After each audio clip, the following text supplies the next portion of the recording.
तो hi hello नमस्कार जय जगन्नाथ मु आपण मानकर ओडिया टोका सोनू मो प्रथम ब्लॉग को आपण मानक स्वागत करूची मु बोलर अछि आपण माने बोलर थी आशा करूची आज रे ब्लॉग रे मु मोर किछि दुख कथा शेयर करबी आपण मानक एबे रिसेंटली मासे तळे मु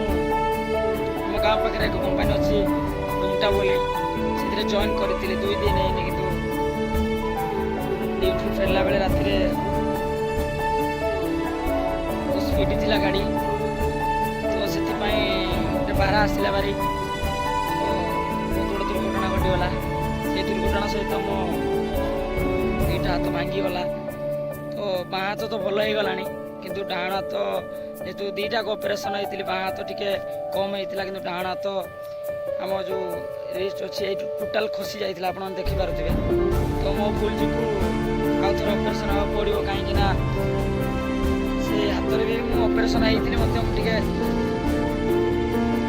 फ्री लगला से खेला बुला करी तो क्यारम फ्यारम खेली मोबाइल चलई से हाथ मोर डाउन हो जाए तो डॉक्टर जाइए देखा 15 दिन तो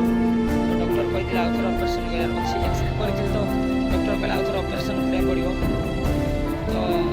डॉक्टर कहते कि से प्लेट लगेवाई तो काली जाऊँगी ढेंकानाल आम दुर्गा नर्सिंग ऑपरेशन आमर हम तो मोर किसी सेकेंड ब्लॉक में मुझे जनइबी मो हाथ किसी परिवर्तन है कि ना।